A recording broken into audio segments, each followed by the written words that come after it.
اعوذ باللہ من الشیطان الرجیم پناہ مانگتا ہوں میں اللہ کی شیطان مردود سے۔ بسم اللہ الرحمن الرحیم شروع اللہ کا نام لے کر جو بڑا مہربان نہایت رحم والا ہے۔ یا ایہا الناس اتقوا ربکم الذی خلقکم من نفس واحدة وخلق منها زوجها وبث منهما رجالا كثيرا ونساء واتقوا الله الذي تساءلون به والأرحام إن الله كان عليكم رقيبا وآتوا اليتامى أموالهم ولا تتبدلوا الخبيث بالطيب ولا تأكلوا أموالهم إلى أموالكم إنه كان حوبا كبيرا۔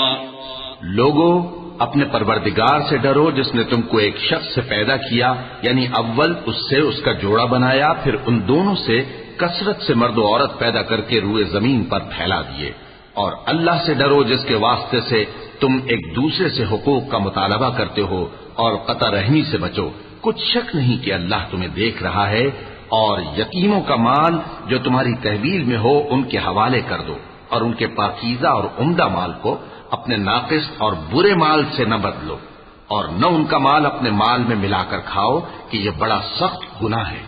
وَإِنْ خِفْتُمْ أَلَّا تُقْسِطُوا فِي الْيَتَامَى فَانكِحُوا مَا طَابَ لَكُم مِّنَ النِّسَاءِ مَثْنَىٰ وَثُلَاثَ وَرُبَاعَ فَإِنْ خِفْتُمْ أَلَّا تَعْدِلُوا فَوَاحِدَةً أَوْ مَا مَلَكَتْ أَيْمَانُكُمْ ذَلِكَ أَدْنَىٰ أَلَّا تَعُولُوا وَآتُوا النِّسَاءَ صَدُقَاتِهِنَّ نِحْلَةً فَإِن طِبْنَ لَكُمْ عَن شَيْءٍ مِّنْهُ نَفْسًا فَكُلُوهُ هَنِيئًا مَّرِيئًا وَلَا تُؤْتُوا السُّفَهَاءَ أَمْوَالَكُمُ الَّتِي جَعَلَ اللَّهُ لَكُمْ قِيَامًا وَارْزُقُوهُمْ فِيهَا وَاكْسُوهُمْ وَقُولُوا لَهُمْ قَوْلًا مَّعْرُوفًا۔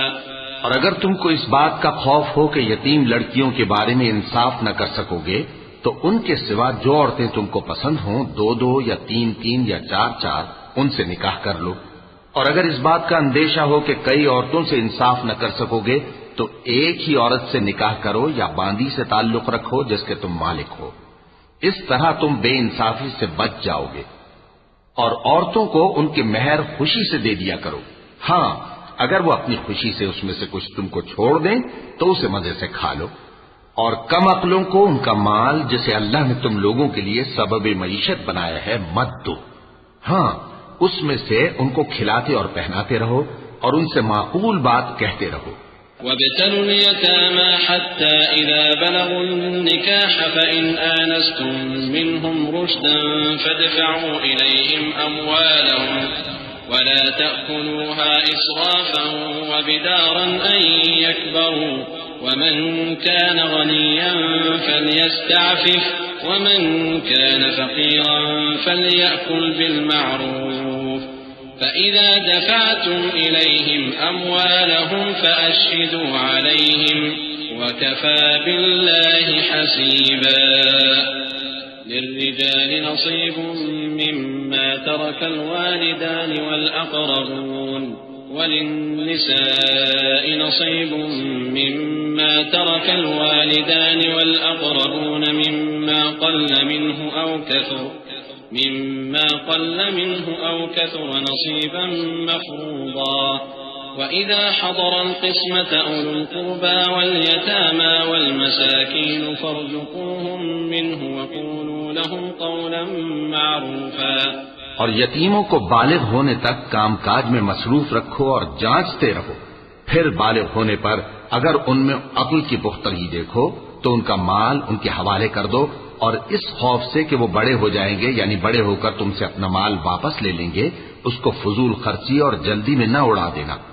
اور جو شخص آسودہ حال ہو اس کو ایسے مال سے قطعی طور پر پرہیز رکھنا چاہیے، اور جو ضرورت مند ہو وہ مناسب طور پر یعنی بقدر خدمت کچھ لے لے، اور جب ان کا مال ان کے حوالے کرنے لگو تو گواہ کر لیا کرو۔ اور حقیقت میں تو اللہ ہی گواہ اور حساب لینے والا کافی ہے۔ جو مال ماں باپ اور رشتہ دار چھوڑ مریں، تھوڑا ہو یا بہت، اس میں مردوں کا بھی حصہ ہے اور عورتوں کا بھی۔ یہ حصے اللہ کے مقرر کیے ہوئے ہیں۔ اور جب میراث کی تقسیم کے وقت غیر وارث رشتہ دار اور یتیم اور نادار لوگ آ جائیں تو ان کو بھی اس میں سے کچھ دے دو اور ان سے معقول بات کہو۔ وَلْيَخْشَ الَّذِينَ لَوْ تَرَكُوا مِنْ خَلْفِهِمْ ذُرِّيَّةً ضِعَافًا خَافُوا عَلَيْهِمْ فَلْيَتَّقُوا اللَّهَ وَلْيَقُولُوا قَوْلًا سَدِيدًا إن الذين يأكلون أموال اليتامى ظلما إنما يأكلون في بطونهم نارا وسيصلون سعيرا۔ اور ایسے لوگوں کو ڈرنا چاہیے جو ایسی حالت میں ہوں کہ اپنے بعد ننھے ننھے بچے چھوڑ جائیں اور ان کو ان کی نسبت خوف ہو کہ ہمارے مرنے کے بعد ان بیچاروں کا کیا ہوگا۔ پس چاہیے کہ یہ لوگ اللہ سے ڈریں اور درست بات کہیں۔ جو لوگ یتیموں کا مال ناجائز طور پر کھاتے ہیں وہ اپنے پیٹ میں آگ بھرتے ہیں اور ضرور دوزخ میں ڈالے جائیں گے۔